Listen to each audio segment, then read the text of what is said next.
just want to talk today about back to school safety. Dayton Public Schools actually start school today, and many other schools are starting this week back to school. So as students return to school, drivers will again encounter school buses, reduced school speed zones, young pedestrians, bicyclists, and inexperienced teen drivers. Our message is simple: be patient, eliminate your distractions, and allow extra time. For the school buses, when a school bus displays flashing red lights and extended stop arm, drivers must stop. It's the law. It's not negotiable. On roads with fewer than 4 lanes, traffic in both directions must stop. And there's a lot of confusion over when should I stop, when should I not. On roads with 4 or more lanes, traffic in the opposite direction does not have to stop in the state of Ohio. You must remain stopped until the bus moves or the driver signals you to and puts the signals in. I always tell people, when in doubt, just stop. If you're not sure if you're in the right amount of lanes, if you're not sure if you're supposed to go or not supposed to go, and you see children out there and the school bus is stopped, just stop. Wait for the bus to start moving again. That's going to be your best bet, just for that safety of those children. For the school zones, obviously here in Ohio, the school zone speed limit is 20 miles an hour. Not 22, not 25, 20 miles an hour. And that reason is just for those cars to slow down. And if by some chance there is a pedestrian strike, if by some chance there is a child that runs out in the road, it gives the driver much more ability to stop in time to prevent that crash.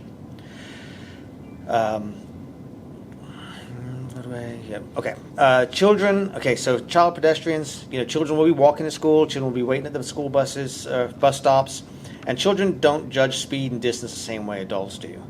Drivers should anticipate mistakes made by the children near schools, near the bus stops, with parked vehicles and the crosswalks. And parents need to do their part too and teach their children about just running out into the street, looking both ways, checking for traffic, and ensuring that the area is clear before they actually approach the bus and those sort of things. And of course, children shouldn't walk behind your bus. That should be taught by the bus drivers, but as well as the parents. And then finally, the teen drivers, we remind them to put away their phone, buckle everyone up, don't be distracted, but also want to remind other motorists out there that teens are going to be driving to school, and this might be their first time actually driving to and from school, and so be patient with them. And part of that be patient is just giving yourself plenty of time as school starts up. Leave maybe 5 minutes earlier, so to give yourself time in case you do get stopped by a school bus or have to go through a school zone where that speed limit is less. What do you think the biggest mistake is for drivers when school starts? What are you seeing? I think not preparing themselves for school, and then again, they're used to, for the last few months of summer, they're used to being able to leave their house in the morning and go to work, and they leave at a certain time and they arrive to work at a certain time, and there's not that slower speed limit in the school zones or the school buses. Unfortunately, what happens is people get frustrated, they go around the school bus, they speed through the school zone because they didn't give themselves enough time to get to work or wherever it is they're going for the day. That, and then the distracted driving, of course, is a huge part of that. Unfortunately, we see it all the time. Someone's in the morning time especially, they're on their way into work and they're maybe trying to check their emails on their phone while they're heading to work, or they're getting a call from their employer or the school or whatever it is, and they're just they're not paying attention to what's around them. A lot of people talk about the drivers that ignore the school bus, like stop sign. Yep. But how common is it? Like, is it something you guys are, handle relatively recent? Or So we get reports from the school boards and the school districts. I actually reached out to all of the school districts that have service in the city of Dayton proper, and just reminded them that here's our email, here's how to get a hold of us. They are actually required by law that if someone does go around the school bus, they have to notify us. And then we are required by law to follow up with that notification. And if we can prove who the driver was, which could come from the identification through the school bus driver or maybe a witness, we will actually cite that person and require them to go to court for passing that school bus. Just, again, because it's such a dangerous event to do that. I guess my next follow-up question, and you kind of answered that, that's more than just a regular speeding ticket if you get caught doing that. Correct. If you get caught going past a school bus, it's a mandatory court appearance, and then, you know, chances are the judges are not going to look too highly to not give you, hopefully, a good punishment for that. If there's like a driver that sees it, and they want to maybe report it, would they call like non-emergency type thing, or? Yeah, call the non-emergency number and just say, hey, I just saw a car go past a school bus. Obviously, we need things like license plate numbers, but maybe it's something, we do get reports of like every day the same car passes the school buses. So anytime we get that information, we put it in our database, and then we're able to determine, okay, let's do some enforcement functions at this particular location and see if we can catch this person and, you know, prevent them from potentially injuring or hurting a child that's getting on and off a school bus. Is there any particular intersections or school zones that DPD sees that are dangerous or than others, or, you know, is there any other areas that you're focusing more on? Is it because of, you know, of the school size? You know, what do you? Yes. You So answer that? some of the schools that are, the one that comes to mind would be like Ponitz High School, right there off of Edwin C. Moses. So you have Edwin C. Moses Boulevard. It's a 4-lane road, a little bit of higher speed traffic. So, you know, and then we get the school buses, the RTA buses drop off students. They go in different doors. So there's just a lot of activity right there moving around. Where maybe a school that's actually up in a neighborhood, the speeds are traditionally slower anyway. But there's not any one particular spot. Again, we try to get out. We do enforcement in all the school zones. We respond to any complaints or concerns we get. And then, of course, we have implemented a photo enforcement program in all of the school zones, too, for this year.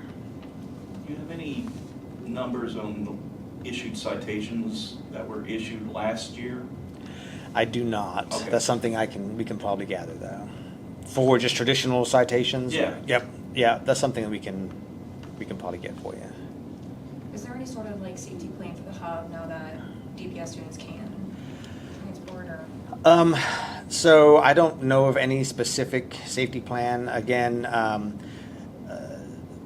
RTA buses are different than school buses. So when we talk about school bus safety, we're talking about, you know, the yellow school bus with the stop sign that comes out. But that doesn't mean that if you're driving near a school and you see an RTA bus stop by the school and there's children getting off, you know, slow down, use those precautions, because again, we're talking about children, teenagers, and maybe, you know, unfortunately they have their headphones on, their face is glued to their phone, and they're not paying attention, they walk right out into traffic, so. So just kind of be aware of that as well. Exactly, yep. And that's even to include, you know, a lot of schools, parents drop people off, maybe they're running late, they just drop them off, the kid jumps out, doesn't even pay attention. So it's really just having that wherewithal when you are around or in a school zone, just to kind of have your head on a swivel and be watching out for those children. Biggest thing is slowing down. That's why those speed limits are the way they are, 20 miles an hour. Slow down, go 20, and just be paying attention. Even probably applies to the flyer and UD with them. Yep. Yeah, exactly. You know, and downtown with the hub, that sort of stuff. Just again, it's that time of year, and it's going to take a few months. Hopefully, it doesn't take a few months, but it takes a little bit of time to kind of get your get back into the habit of seeing the school buses, seeing the children out. But you know, we want everyone to do it safely. Do you want to talk about Weather right now? Oh, yeah. that we've Oh got? my gosh, thank you. Yeah. So as you can see, it's raining pretty heavy today, and we have already seen an influx of traffic crashes this morning, specifically due to the weather. Hydroplaning, losing control, and that goes with driving too fast. And we ask people, when the weather's like this, slow down. Have your headlights on. It actually is the law that if it's raining, you should have your headlights on. But understand your car's capabilities. Is your car mechanically sound? Do you have traction on your tires? Are they bald? Do your windshield wipers work? Those sort of things. But the biggest thing is just slowing down. If you can't see because the rain is coming down so heavy, put your hazard signals on, pull over to the side of the road. Make sure you're far enough off of the road and out of the lanes of travel for the next person that might not see you. Questions? Traffic lights, if they're out, if we Yes, lose sorry. power. Yeah. So again, with the heavy weather today, a lot of lightning strikes this morning I saw. Traffic lights go out all over. Just a reminder to motorists and the public, if a traffic light goes out and is completely out, you have to consider that traffic light as a four-way stop. A lot of people, they don't see the traffic light, they don't understand it, and they just go through it. So we get a lot of crashes that happen because of that. So again, just any traffic lights that are out, it's a four-way stop. If they're flashing, follow the flashing signals. Sometimes one set will flash yellow, which is kind of a use caution, and the other will flash red. Flashing red is the same as a stop sign. I think you kind of talked about it, but, you know, not only being aware for yourself, but for others, like why you should go slow, because another car hydroplanes, Yep. they can't even help maybe what happens. So maybe like hydroplaning and you Yep. know, overall safety with that. So a perfect example is my traffic service detectives are actually out with a crash right now over on Harshman Road by Eastwood Lake. It sounds like it was an instance of hydroplaning, and ultimately two trucks hit head on. So one truck is driving along, really doing nothing wrong, just driving, and then another truck hydroplanes and goes over into their lane.